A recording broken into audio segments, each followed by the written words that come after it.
Salut, on se retrouve aujourd'hui pour voir les entreprises à suivre pour février 2025. On va commencer avec la première action qui s'agit de Amphastar Pharmaceutical. Bien sûr, c'est une entreprise qui est dans le secteur pharmaceutique. Elle produit entre autres des médicaments qui vont être plus axés sur des patients qui vont être en situation critique. Par exemple, le Baqsimi qu'on va voir durant cette présentation. Ici, on voit que cette entreprise elle a deux stratégies de développement. Donc, elle a la première qui va être la croissance organique grâce aux médicaments qu'elle va produire elle-même, qu'elle développe elle-même grâce à ses laboratoires. Ou sinon, la deuxième, ça va être des acquisitions. Par exemple, la toute dernière acquisition, Baqsimi 2023 qu'elle a acquis qui a vraiment été d'une grande aide dans le fond pour la croissance organique. Elle a eu une croissance énorme de son chiffre d'affaires ainsi que son résultat net. Dans le fond, Baqsimi, c'est un médicament qu'on va utiliser chez les patients qui vont avoir des hypoglycémies sévères. Dans le fond, ça va être un médicament intranasal. C'est le premier médicament qui est comme ça et c'est la seule à l'avoir détenir. Il a été fabriqué par Eli Lilly, mais il a été racheté en 2023.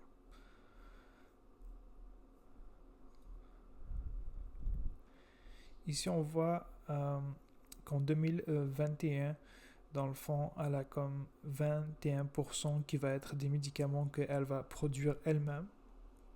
Ici, on voit 16% biosimilaires ou biologiques. Dans le fond, ça va être des médicaments qui vont être similaires à d'autres médicaments qui existent, mais qui n'ont pas la même molécule. C'est très technique, mais il faut juste retenir que c'est les mêmes médicaments, sauf que c'est pas fait de la même molécule, comparativement au générique qui va être exactement la même molécule qu'un médicament qui existe déjà. En 2026, on voit qu'elle va avoir 50% des produits qui vont lui détenir. Ça va être grâce au Baqsimi qu'elle a acquis en 2023. Les génériques, on voit qu'ils vont diminuer jusqu'à 15% et les médicaments qu'elle va produire également elle-même, mais qui vont ressembler à d'autres médicaments qui existent chez les concurrents, ça va représenter 35%. Ici, on voit l'évolution des médicaments qu'elle détient. On voit qu'en 2014, elle avait 51% de son chiffre d'affaires était issu d'un seul médicament qui va être inoxaparine, ça va être un anticoagulant. Et en 2023, on voit qu'elle est un peu plus diversifiée comparativement à 2014, ce qui va aider beaucoup son chiffre d'affaires à croître. Maintenant, on va aller voir certains chiffres de cette entreprise. Ici, juste me mettre là. On voit si c'est le revenu. Dans le fond, Baqsimi, on voit que en 2023, elle n'a pas encore de revenus car elle a acquis à ce moment-là. On voit qu'en 2024, ça a été de 40 millions. Ça, c'est le glucagon. Dans le fond, c'est deux médicaments similaires qu'on va utiliser chez les patients qui vont être en situation d'hypoglycémie. On voit qu'il baisse depuis 2023-2024 car majoritairement remplacé par le Baqsimi. On voit que en général, le chiffre d'affaires a eu une croissance depuis 2023 jusqu'à 2024. On va aller regarder plus au niveau des résultats sur une plus longue durée. Ici, c'est les résultats pour l'année 2023. On voit que son chiffre d'affaires a eu une très belle croissance depuis les 10 dernières années. Même chose au niveau du revenu net. On voyait qu'avant, elle avait beaucoup de misère à avoir un chiffre d'affaires qui va être stable, comparativement depuis 2021 que le chiffre d'affaires est en croissance. Au niveau des marges également, ici c'est la marge brute, la marge opérationnelle et la marge nette. On voit qu'elle tend à croître ses marges, ce qui est très bien. Surtout depuis ici l'acquisition de Baqsimi, ça a nettement améliorer ses marges. Maintenant, c'est au niveau de la valorisation. Le PER, on voit qu'il se situe présentement à des niveaux qui vont être vraiment intéressants, soit 11,55. Si on retourne un peu plus en arrière, il était toujours plus haut, mais présentement, je trouve qu'elle est à une valorisation qui va être acceptable, qui va être intéressante pour nous comme investisseurs. Le deuxième ratio de valorisation, ça va être le price to free cash flow. Même chose ici, on voit que présentement, il est à 10,50. Si on retourne plus en arrière, on voit qu'il a été beaucoup plus valorisé par le passé. Et maintenant, ça revient à des valorisations qui vont être intéressantes pour pouvoir l'acquérir, cette entreprise. Ici, c'est un site que j'aime bien regarder, c'est Finviz. Dans le fond, ça donne une image globale de l'entreprise présentement. On voit que c'est une entreprise qui va être de petite capitalisation, donc il faut quand même faire attention avec des entreprises de petite capitalisation car elles sont beaucoup plus volatiles. C'est pas nécessairement une chose à fuir la volatilité, mais c'est quelque chose qu'on doit faire attention. On voit que les ratios sont très bons. Le PER, le Forward PE qui va être à 8,52. Le Price to Free Cash Flow présentement, aujourd'hui, où je tourne la vidéo, est à 9,85. On voit par exemple qu'elle a un petit peu de dette qu'on va aller regarder un peu plus tard. On voit que la croissance des ventes sur les 5 dernières années était de 19,20. Il prévoit une croissance des bénéfices nets par action de 13% annuellement pour les 5 prochaines années. C'est ce qui est vraiment excellent. Ici, c'est les marges brutes et marges nettes opérationnelles également qu'on avait vu précédemment. Maintenant, on va aller regarder sa dette. Dans le fond, on voit que si on retourne en arrière ici jusqu'en 2020, on voit qu'en vert, c'est la dette nette. Dans le fond, elle n'avait pas de dette car le cash dont elle disposait était capable de rembourser la dette.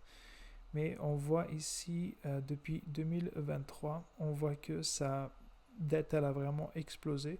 Ici, dans le fond, ça va être suite à l'acquisition de Baximi. Dans le fond, ça lui a coûté à peu près 500 millions de dollars pour acquérir cette entreprise, d'où cette augmentation soudaine de sa dette. Ici, c'est le free cash flow. Dans le fond, on voit que présentement, il est à 170 et on voit qu'il augmente depuis 2020. Dans le fond, ici, mettons, si elle déciderait de payer cette dette, il faudrait un peu moins de 3 ans pour la payer, ce qui reste acceptable. Maintenant, on va faire le prix juste à payer pour cette entreprise. J'ai mon calculateur que j'ai fait. Dans le fond, ici, c'est MPH, c'est le ticker de l'entreprise. Présentement, il est à 33,37. Son bénéfice net par action sur les 12 derniers mois est de 3,01. Moi, j'ai mis une croissance de 12% pour les 8 prochaines années. J'ai mis un PER de 15 et on voit que le prix à payer avec la marge de sécurité, ça va être de 43,27. Maintenant, on va regarder ce que les autres analystes pensent de cette entreprise. Ici, c'est Investor Pharmaceutical. Dans le fond, on voit qu'il y a 6 analystes qui couvrent cette entreprise. Ils donnent un objectif du court moyen environ à 50 $,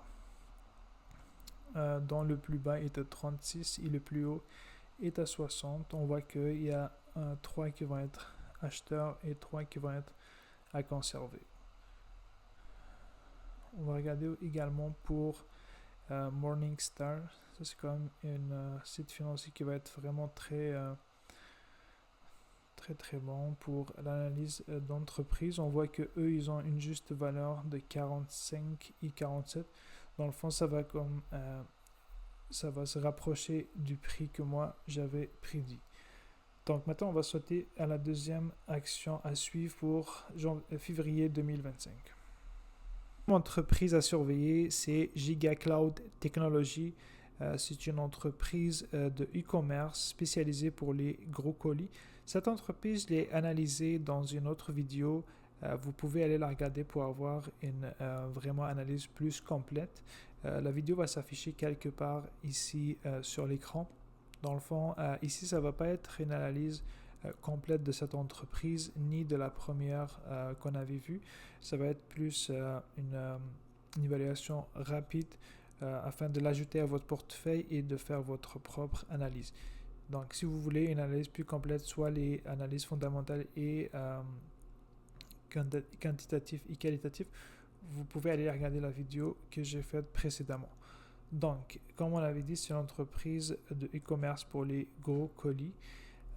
On va aller regarder pourquoi il est intéressant d'ajouter cette action à votre portefeuille ou bien, bien sûr, avant, il faut l'analyser.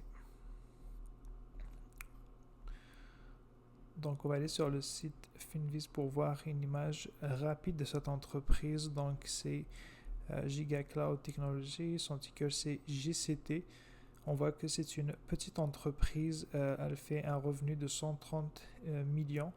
Ça, c'est le revenu net et des ventes de 1 milliard. Dans le fond, elle va vendre plus que sa capitalisation. Ça, c'est intéressant. Donc, elle a un PER de 6,49 présentement, un price to free cash flow de 6,85.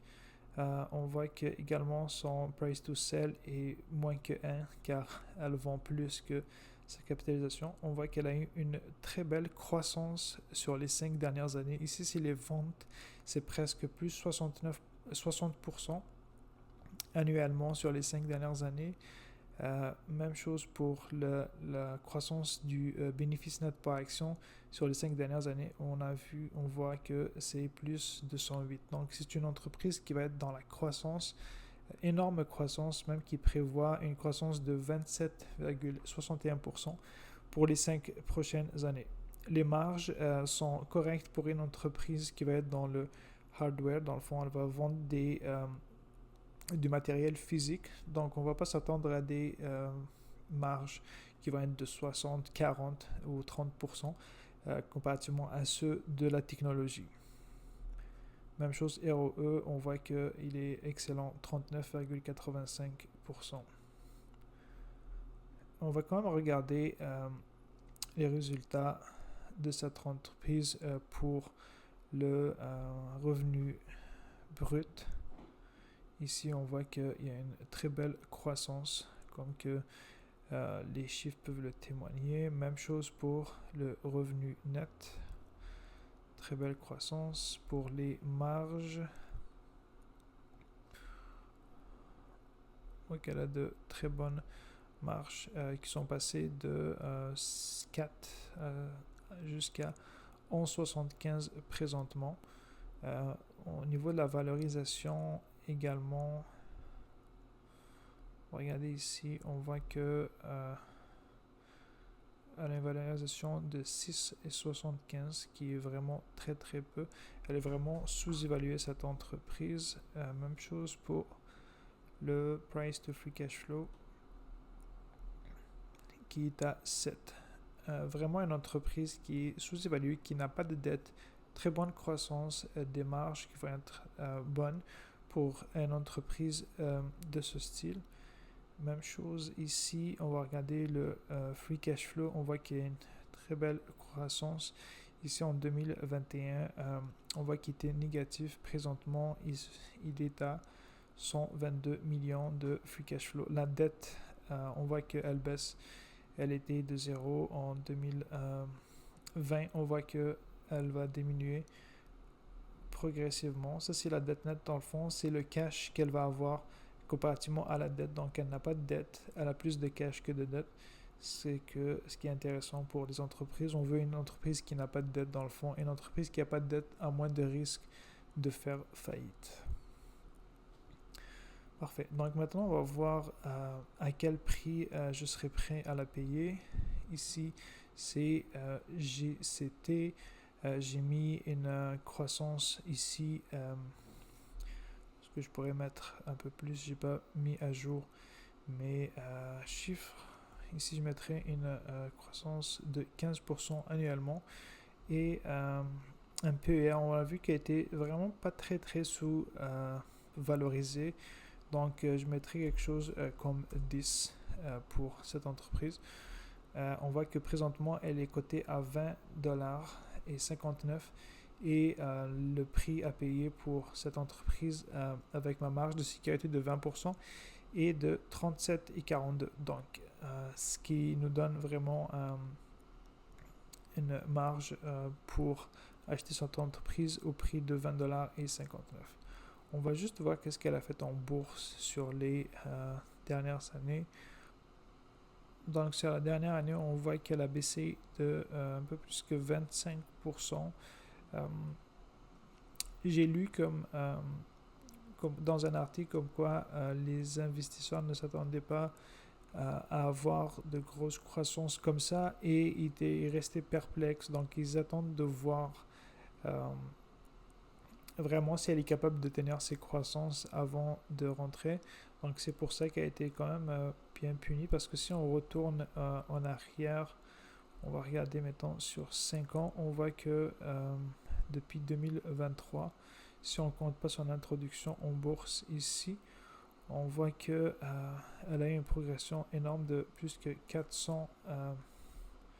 718% depuis son plus bas jusqu'à son plus haut, et depuis ce moment-là, on a eu quand même une baisse de 50%, une division de 2 de sa capitalisation ainsi que de son prix. Je trouve que présentement est un bon prix pour rentrer sur cette entreprise. Je détiens déjà cette entreprise, je l'ai acheté autour ici de 15 $. Je la garde et si elle revient à baisser un peu plus, ben, c'est sûr que je vais l'acheter. Et présentement, je trouve qu'elle est à un prix qui va être très intéressant à 20 $, parce que comme on avait vu avec les chiffres que j'ai mis, l'entreprise pourrait valoir beaucoup plus que ça. Maintenant, on va aller regarder qu'est-ce que les analystes pensent. On va aller sur Chip Ranks, donc c'est Giga Cloud Technologies. On voit que eux, ils sont vraiment beaucoup plus optimistes, parce que quand même, c'est une entreprise qui fait de bonnes croissances sur les 5 dernières années. On voit que en moyenne, c'est 50 $. Le plus pessimiste, dans le fond, c'est 32 et le plus optimiste est 69. Donc, on est quand même loin du prix où ce qu'elle cote maintenant, soit à 20 $. Maintenant, on va aller regarder la troisième et dernière action à surveiller pour février 2025. Donc la troisième action, c'est Photronics. C'est une entreprise qui est cotée au Nasdaq sous le ticker PLAB. Dans le fond, c'est le leader de la production de photomasques qui vont être nécessaires à la production d'écrans plats ainsi que de semi-conducteurs. Un de ses plus grands clients à travers le monde, c'est Samsung et United Microelectronics Captor. Et elle sert un peu plus de 600 clients. Donc, c'est une entreprise qui est diversifiée. Elle a énormément de clients. Elle n'est pas juste centrée sur quelques-uns, mais elle sert, comme j'ai dit, plus que 600 clients. Donc, on va aller voir sur le site financier Finviz, dans le fond, juste pour voir avoir une idée globale de cette entreprise. On voit que c'est une petite entreprise. Elle a une capitalisation de 1,43 milliard de $. Elle fait des ventes de 866 millions et un bénéfice net de 130 millions. On voit que son price earning est de 10,80 présentement. Le price to free cash flow est à 10,97.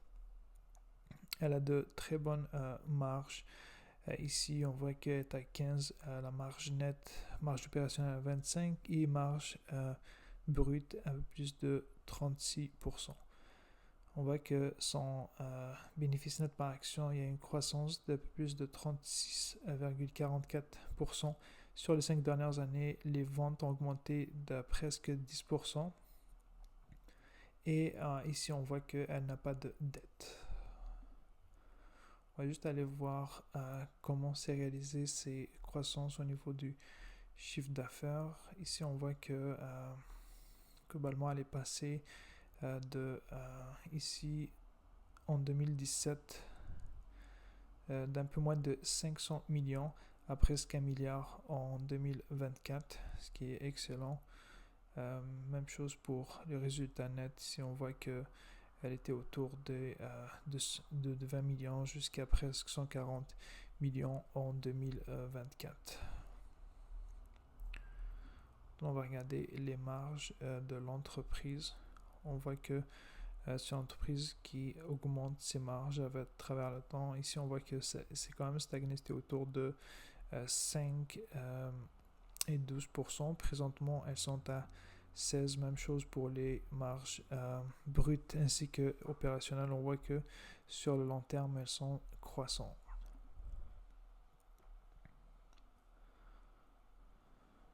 Sinon, au niveau de la valorisation, on voit que précédemment était autour des 18-15. Présentement, on a une entreprise qui a une évaluation de PER dans le fond est à 11, ce qui est quand même intéressant. Une entreprise qui est sous-évaluée lorsqu'on sait que la moyenne du marché est autour de 18. Même chose pour le price to free cash flow. On voit qu'il est présentement à presque 11, même chose que le PER. On voit que par le passé, a été autour de ça. Ça tourne autour de 7 et 19 de price to free cash flow. Donc présentement, il est quand même dans la moyenne, ce qui est excellent. On va regarder pour la dette qu'on avait vu qu'elle n'avait pas de dette, ce qui est très bien. Dans le fond, la dette, c'est en vert. On voit que, dans le fond, elle n'a pas de dette. Elle a plus de cash que de dette, ce qui est excellent. Puis pour le free cash flow, même chose, on voit qu'il est croissant à travers le temps. Donc, on va regarder à quel prix. Ici, j'ai mis le sticker PLAB. On a vu qu'elle avait fait une croissance de plus de 36% sur les 5 dernières années au niveau du bénéfice net par action. Moi, je vais mettre 15. Je vais être un peu plus juste ici, au pessimiste. Puis le PER, je vais mettre à 10 parce qu'on avait vu qu'il était quand même autour. Je trouve qu'il est bien valorisé présentement. Même si on mettrait un peu plus, mettons à 12, ça nous donnerait un prix d'entrée de 29,70 avec la marge de sécurité que je mets toujours de 20%. On va regarder les professionnels, soit les analystes, qu'est-ce qu'ils en pensent. Eux, tu vois ici, c'est Morningstar. C'est très très crédible dans le fond. Juste valeur ici, il donne à 27,70. On va regarder même zone bourse. On voit que c'est un achat fort. Puis le cours moyen serait, pour eux, c'est de 35. Donc moi, j'ai été quand même beaucoup plus réaliste, je trouve, avec mes 29 comparativement à ceux de zone bourse. Mais je suis en ligne avec les analystes de Morningstar. Donc c'est tout pour aujourd'hui. Si vous avez aimé, je vous invite à liker, à vous abonner. Puis on se retrouve pour une prochaine vidéo. Bye.